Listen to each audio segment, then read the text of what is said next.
नमस्कृत्य नरं चैव नरोत्तमं देवीं सरस्वतीं व्यासं ततो जयमुदीरये। हे कृष्ण करुणा सिन्धु दीनबन्धो जगत्पते गोपेश गोपिका कान्त राधा कान्त नमोस्तुते।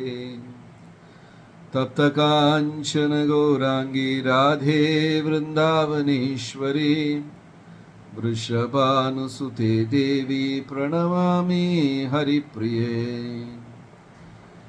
जय श्री कृष्ण चैतन्य प्रभु नित्यानंद श्री अद्वैत गदाधर श्रीवासदि गौर भक्त वृंदा। हरे कृष्ण कृष्ण कृष्ण हरे हरे, हरे राम राम राम हरे हरे. ஹரே கிருஷ்ணா. அனைத்து பக்தர்களுக்கும் என் மிக பணிவான வணக்கம். இப்போ வைசாக மாதம் அடுத்த 20ஆம் தேதி வரைக்கும் வைசாக மாதம் இருக்கு. ரொம்ப சிறப்பான ஒரு மாதம். பகவானுக்கு தனிப்பட்ட முறையில் சேவைகள் செய்யக்கூடிய ஒரு மாதம். நிறைய சேவைகள் பக்தர்கள் பகவானுக்கு விசிறி வீசி கொடுப்பது, சந்தனம் லேபனம், சந்தனம் காப்பு, உடல் பூரா குளிர்மையாக வைத்து கொள்வதற்காக சந்தனம் பூசுவது, பகவானை படகு யாத்திரையில் நோக்கா விஹார் என்று சொல்வார்கள், படகு யாத்திரையில் கொண்டு போவது, பழங்கள் நெய்வேத்தியம் செய்வது. இப்போ நம்ம வட இந்தியாவிலலாம் இந்த மாதம் போனோன்னா சில நாளைக்கு கோயில் பூரா மாம்பழத்தால் அலங்காரம் பண்ணியிருப்பார்கள். பூரா கர்ப்ப கிரகத்திலிருந்து எல்லாமே முழுசாக மாம்பழமாக இருக்கும். எங்கே பார்த்தாலும் மாம்பழம் வைத்து அலங்காரம் செய்வார்கள்.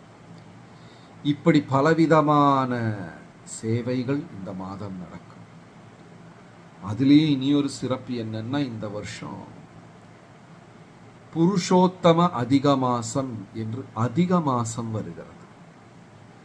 இது ஆங்கிலம் படித்தவர்களுக்கு, இல்லைன்னா ஆங்கிலம் கேலண்டர் பின்பற்றுபவர்களுக்கு தெரியாது. ஆங்கில கேலண்டர் படி வருஷத்துக்கு 12 மாசம்தான்.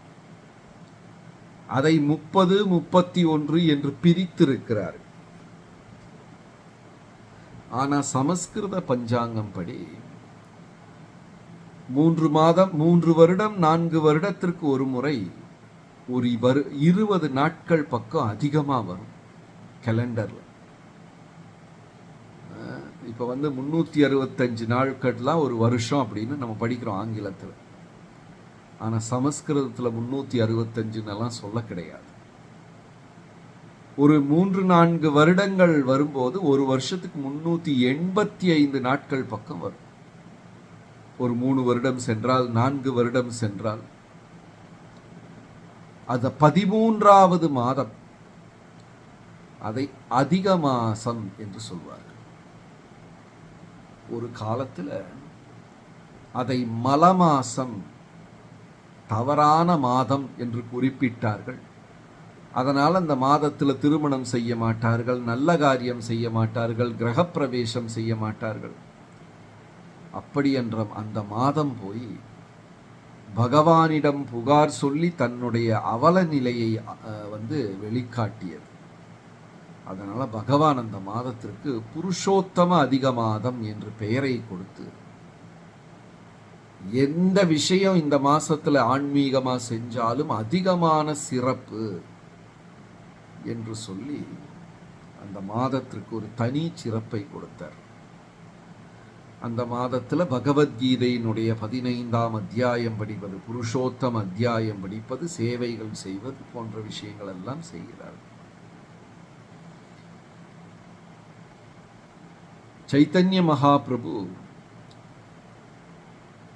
பகவானுக்கு தொண்டு செய்வதை ரொம்ப ரொம்ப சிறப்பித்திருக்கிறார். அதுலேயும் முக்கியமான தொண்டு என்றால் தூய்மையாக பகவானுடைய நாமத்தை ஜெபம் செய்வது. ஒரு பக்தன் ரொம்ப தூய்மையா பகவானுடைய நாமத்தை ஜெபம் செஞ்சாச்சுன்னா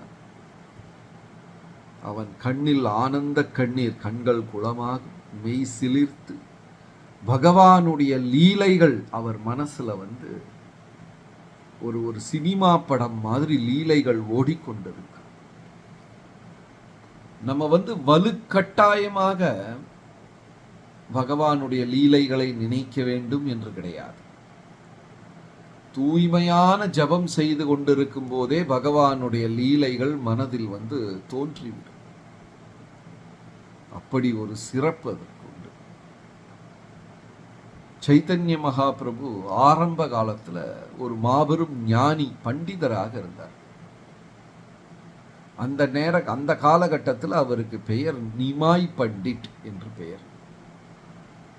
ஊர் மக்கள் எல்லாம் கௌரங், அவருக்கு பிறவியால் கிடைத்த பெயர் விஸ்வம்பரன், அதுதான் அவருக்கு பிறவியால் கிடைத்த பெயர்.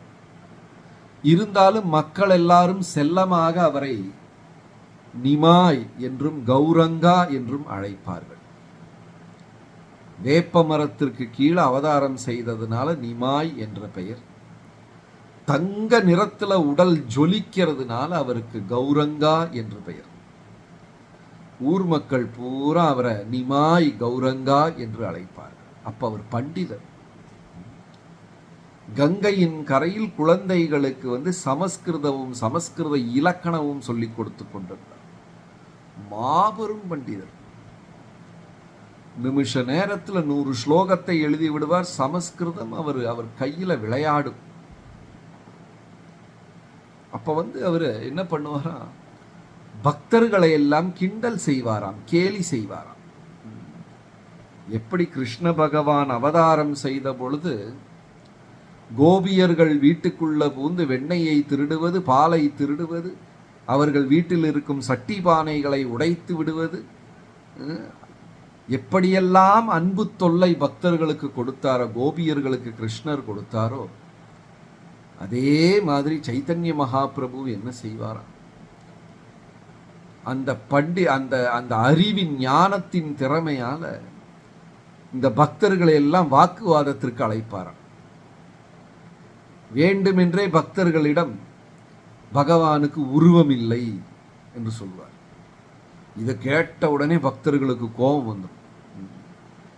கிருஷ்ண பக்தரிடம் யாராவது சென்று கடவுளுக்கு, இறைவனுக்கு உருவம் இல்லை அப்படின்னு நம்ம பேச ஆரம்பிச்சோம், பக்தர்களுக்கு சரியான கோபம் வந்துடும். ஏனென்றால் அழகழகாக பார்த்து அனுபவித்து அவர்கள் ரசித்து ஜபம் செய்து கொண்டிருக்கும் பகவானை போய் நம்ம உருவம் இல்லைன்னு சொன்னார். அது எப்படின்னா, ஒரு தாயிடம் சென்று உன் பிள்ளை பார்க்கவே அழகா இல்லை என்று சொல்வது போல, ஒரு அம்மா கிட்ட போய் உன் பிள்ளைய பார்க்கவே நல்லா இல்லை, அசிங்கமா இருக்கிறார் என்று சொன்னால் அந்த அம்மாவின் இதயம் எவ்வளவு வலிக்கும். அதே மாதிரி பக்தர்களிடம் போய் பகவானுக்கு உருவம் இல்லை என்று சொன்னால் பக்தர்கள் கொந்தளித்து விடுவார்கள். அப்ப இவர் என்ன பண்ணுவாரு, சைத்தன்ய மகாபிரபு நிமாய் பண்டிட் பக்தர்களிடம் சென்று பகவானுக்கு உருவம் இல்லை என்றெல்லாம் வாதம் செய்வார். பக்தர்களுக்கு சரியான கோபம் வரும். இருந்தாலும் இவருடைய அறிவின் ஆற்றல் முன்னாடி அவர்களால் பிடித்து நிற்க முடியாது, தோற்று விடுவார். உடனே அவங்க சரிப்பா நீ சொல்றதுதான் சரி, கடவுளுக்கு உருவம் இல்லை என்று அவர்கள் சம்மதித்து விட்டால் உடனே இவர் கடவுளுக்கு உருவம் உண்டு என்று செய்து மறுபடியும் வாதம் செய்வார். அவங்களை நிம்மதியாவே இருக்க விட மாட்டார். கோலவேச்சா ஸ்ரீதர் என்று சொல்லி சாதாரண ஏழை ஒரு வியாபாரி, வாழை இலை கொண்டு சின்ன சின்ன கப்புகள் எல்லாம் செய்து அதை விற்கக்கூடிய, அதை போய் கேட்டா அரை அணா 1 அணா என்று அதற்கு விலை சொல்வார் அவர் ஸ்ரீதர்.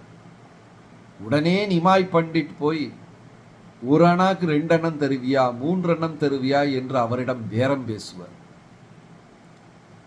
உடனே அந்த ஸ்ரீதர், நீ காசே தர வேண்டாம், இனாமா சும்மா இலவசமா எடுத்துக்கொண்டு போ என்று சொன்னார்.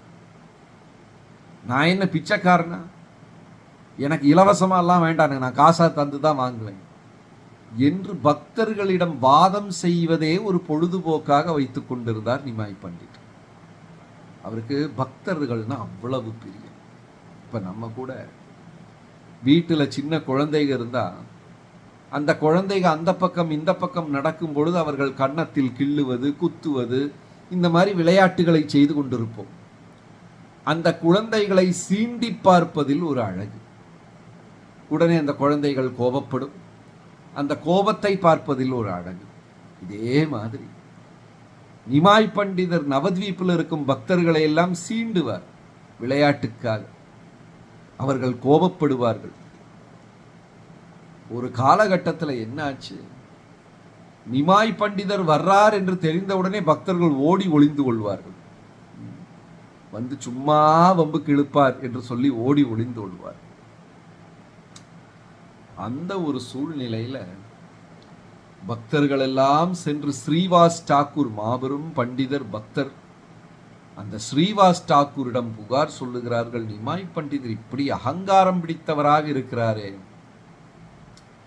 உடனே ஸ்ரீவாஸ் டாக்கூர் சொல்வார், அவர் பக்தரானா எவ்வளவு அழகாக இருக்கும், இவ்வளவு ஞானம் அறிவை அறிவாற்றல் உள்ளவர், அவர் பக்தரானா எவ்வளவு சிறப்பாக என்றெல்லாம் வருந்திக் கொள்வார். அந்த சூழ்நிலையில் தான் நிமாய் பண்டிதருடைய தந்தையார் காலமாகிறார், ஜெகநாத் மிஸ்ரா காலமாகிறார். ஸ்ராத்தம் செய்வதற்காக இவர் கயா செல்லுகிறார். நிமாய் பண்டிதர் கிரியை, அந்த கடைசி கர்மங்களை செய்வதற்காக கயா போறார். இந்த கயா ஸ்ராத்தம் என்று சொல்வது மிக மிக புகழ் பெற்றது. அது கூட ஒரு திவ்ய தேசம் தான். 108 திவ்ய தேசங்களில் ஒன்று கயா. அங்க பகவானுடைய ஆலயத்திற்கு சென்று விட்டால் சாமி சிலையெல்லாம் கிடையாது, விக்கிரகம் கிடையாது. அந்த ஸ்ரீகோவில், அந்த முக்கியமான கர்ப்ப கிரகத்திற்குள்ள என்ன இருக்குன்னா பகவானுடைய ஒரு பாத சின்னம் மட்டும்தான் இருக்கிறது. ஒற்றை கால், ஒரே ஒரு காலுடைய சின்னம் மட்டும்தான் இருக்கு, பாதம். கயா என்ற அரக்கன் மீது பகவான் தன்னுடைய ஒரு காலை வைத்து அவனை வதம் செய்கிறார். அந்த வதம் செய்யும் நேரத்தில் அந்த கயா அரக்கன் ஒரு வரம் கேட்கிறார். என்ன வரம்னா, யாரு இந்த ஊர்ல தங்கள் பூர்வீகர் மூதாதையர்களுக்காக ஸ்ராத்தம் கர்மம் செஞ்சாலும் அவர்களுக்கு மோட்சத்தை கொடுக்க வேண்டும் என்று வரம் அந்த அரக்கன் கேட்கிறார். பகவானும் அந்த வரத்தை அளித்து விட்டார். அதனால தான் ஊர் மக்கள் எல்லாம் எங்க போய் ஸ்ராத்தம் பண்ணணும்னு நினைக்கிறாங்க, கயால. அந்த ஊர்ல இனி ஒரு அழகான வேடிக்கை உண்டு. அங்க அந்த ஆறு, அந்த கோயிலோடு சேர்ந்து ஆறு ஓடுகிறது. ஆத்துல தண்ணி, ஒரு சொட்டு தண்ணி கூட இருக்காது. மழை காலத்திலையும் இருக்காது, வெயில் காலத்திலையும் இருக்காது, 365 நாட்களும் நீர் இருக்காது. ஒரு முறை ராமரும் சீதையுமாக கயாவில் சென்று தசரத மன்னருக்காக கர்மம் செய்கிறார்கள். ராமர் வருவதற்கு கொஞ்சம் காலதாமதமாகிவிட்டது. அந்த கர்மம் செய்ய வேண்டிய நேரம் தவறி போய் கொண்டிருக்கிறது. உடனே எல்லாரும் சொல்றாங்க சீதா பிராட்டியிடம், நீங்க செஞ்சிருங்கம்மா, கணவர் இல்லாமல் நான் எப்படி செய்வேன்? அது பரவாயில்ல, காலதாமதம் ஆய்கொண்டிருக்கிறது. உங்கள் மூதாதையர்கள் எல்லாம் இந்த கர்மத்திற்காக காத்து கொண்டிருக்கிறார்கள் என்று எல்லாரும் வற்புறுத்த சீதா பிராட்டியும் அதை செய்து விடுகிறார்கள். ராமர் காலதாமதமாக வருகிறார். சீதா பிராட்டி சொல்லுகிறார்கள், நான் செய்து விட்டேன், நீங்க வருவதற்கு காலதாமதமாகிவிட்டது. அப்படியா என்று கேட்க, ஆமாம் நான் செய்தேன், இவர்கள் எல்லாம் பார்த்து கொண்டிருந்தார்கள் என்று சொல்லி அந்த நதி, ஆறு, ஒரு பிராமணன், துளசி செடி, அதற்கப்புறம் ஆலமரம், இவர்கள் 4 பேர்கள் தான் இதற்கு சாட்சி என்று சீதா பிராட்டி சொல்லுகிறார். உடனே ராமர் அவரிடம் கேட்கிறார், அவர்களிடம், ஆமாம், சீதா தேவி பண்ணிட்டாங்களா, நீங்கெல்லாம் பார்த்தீங்களா? உடனே பயந்து விடுகிறார்கள். அவர் என்ன சொல்வதென்று தெரியாமல் எல்லாரும் பொய்யை சொல்லி விடுகிறார்கள். அந்த 6 சொல்லுது, இல்ல நான் கவனிக்கவே இல்லையே. பிராமணனும் சொல்லுகிறார், எனக்கு தெரியவே தெரியாது. துளசி செடியும் சொல்லிவிடுகிறது, நான் பார்க்கவில்லை. ஆலமரம் மட்டும்தான் சொல்றது, நான் பார்த்தேன், நடந்து முடிந்து விட்டது. உடனே அந்த ஆலமரத்திற்கு சீதா பிராட்டி அனுக்கிரகம் செய்கிறார். நீ செழித்து ஓங்கி வளர்வாய். நதிக்கு சாபம், நீ வறண்டு போய் விடுவாய், வறண்டு விடுவாய். துளசிக்கு சாபம், கயாவில் துளசி நீ வளரவே மாட்ட. பிராமணனுக்கு சாபம், உனக்கு பேராசை பிடித்து விடும் என்று. இன்னைக்கு கூட நீங்க போங்க, இந்த ஆறு காஞ்சி தண்ணி இல்லாம தான் இருக்கு. வருஷத்துல 365 நாட்களும் பேய்மாறி மழை பெய்தாலும், பேமாறி மழை பெய்தால் கூட அந்த ஆத்துல ஒரு சொட்டு தண்ணி இருக்காது. கோயிலை விட்டு ஒரு 100-200 மீட்டர் தாண்டி போனா அந்த ஆறு நிறைய தண்ணி. கோயிலுக்கு முன்னாடி ஒரு 100-200 மீட்டர் போனா ஆறு நிறைய தண்ணி. ஆனா கோயில் பக்கம் வரும்போது இந்த தண்ணி எங்க போகுதுன்னே தெரியல, வறண்டு இருக்கு. இன்றைக்கு போனாலும் பார்க்கலாம். அதே மாதிரி கயா பிராமணன், நம்ம எவ்வளவுதான் தட்சணை கொடுத்தாலும் தானம் செய்தாலும் கயா பிராமணனுக்கு திருப்தியே வராது, பேராசை. அதே போல இனி ஒரு சிறப்பு, கயால துளசி செடி வளரவே செய்யாது. எவ்வளவு கஷ்டப்பட்டு நம்ம சட்டியில வச்சாலும் மண்ணுல வச்சாலும் துளசி செடி அங்க வளரவே செய்யாது. இப்படி ஒரு அற்புதம் நடந்த இடம் கயா. தன்னுடைய தந்தையார் ஜெகநாத் மிஸ்ராவுக்கு அந்த கர்மத்தை எல்லாம் செய்துவிட்டு சைத்தன்ய மகாபிரபு வருகிறார். அங்க வந்து கோயிலுக்குள்ள உட்கார்ந்து கொண்டு ஈஸ்வரபுரி என்ற மகான் நாம ஜபம் செய்து கொண்டிருக்கிறார். அவ்வளவு தூய்மையான இதயம் அவருக்கு. வந்து சுயநலம் கிடையாது. தனக்கு நான் தான் என்ற சிந்தனைகளை எல்லாம் மாற்றி வைத்து விட்டு பகவானுடைய தொண்டன் என்ற சிந்தனையில் அவ்வளவு தூய்மையாக நாம ஜபம் செய்கிறார். அதை பார்த்த உடனே சைத்தன்ய மகாபிரபுவின் இதயமெல்லாம் வந்து வசீகரிக்கப்படுகிறது. இவர்தான் என் ஆன்மீக குரு என்று முடிவு செய்து விடுகிறார். அவரிடம் தீட்சையும் பெற்றுக் கொள்ளுகிறார். திரும்பி அவர் நவத்வீப் சைத்தன்ய மகாபிரபு வர்றாரு. 2 கைகளையும் உயர்த்தி கண்கள் குளமாகி பகவானுடைய நாமத்தை ஜபம் செய்து வருகிறார். நவத்வீப்பில் இருக்கிற பிராமணர்கள் பக்தர்களுக்கெல்லாம் ஒரே ஆச்சரியம். என்னடா எப்ப பார்த்தாலும் நம்ம கூட வாதம் செய்து கொண்டிருப்பார், தர்க்கம் செய்து கொண்டிருப்பார், நம்மளை கேலி கிண்டல் செய்வார், இப்ப பக்தராயிட்டு வர்றாரு. வந்தவுடனே ஸ்ரீவாஸ் தாக்கூரின் பாதங்களை தொட்டு வணங்குகிறார். மற்ற பக்தர்களின் பாதங்களை தொட்டு வணங்குகிறார். எல்லாருக்கும் அதிசயமாக இருந்தது. அதாவது பக்தர்களின் சங்கத்தினால்தான் நமக்கு வந்து பகவானுடைய நாமம் கிடைக்கிறது. பாருங்க, இங்கே இதை ஏன் நான் சொல்றேன்னா, அந்த கயால 2 விஷயம் நடந்திருக்கு. ஒன்னு, சீதா பிராட்டி வந்து சிராதம் பண்ணியிருக்காங்க, நல்ல விஷயம். ஆனா கடைசியில என்னாச்சு? பிராமணனுக்கு சாபம், துளசிக்கு சாபம், நதிக்கு சாபம். அதே இடத்துல சைத்தன்ய மகாபிரபு ஹரிநாமத்தை பெற்றுக் கொண்டு வருகிறார். உலகத்திற்கே நன்மை செய்து. கலிகாலத்துல எல்லா கர்மங்களை விட உயர்ந்தது நாமஜபம். யஜ்ஞங்கள், யாகம் செய்வது, தான தர்மங்கள் செய்வது, பூஜைகள் செய்வது, தவம் செய்வது, இப்படி ஆன்மீகத்துல பல பாதைகள் இருக்கு. இது எல்லாமே கலியுகத்தில் ஹரிநாமத்தை அடைக்கலம் புகுந்திருக்கிறது. அனைத்து தர்மங்களும் ஹரிநாமத்தை சரணடைந்திருக்கிறது. அதனால கலிகாலத்துல மிகப்பெரிய தர்மம் என்று சொன்னார், கவனமாக பகவானுடைய நாமத்தை ஜபம் செய். ஹரே கிருஷ்ணா. நன்றி, வணக்கம்.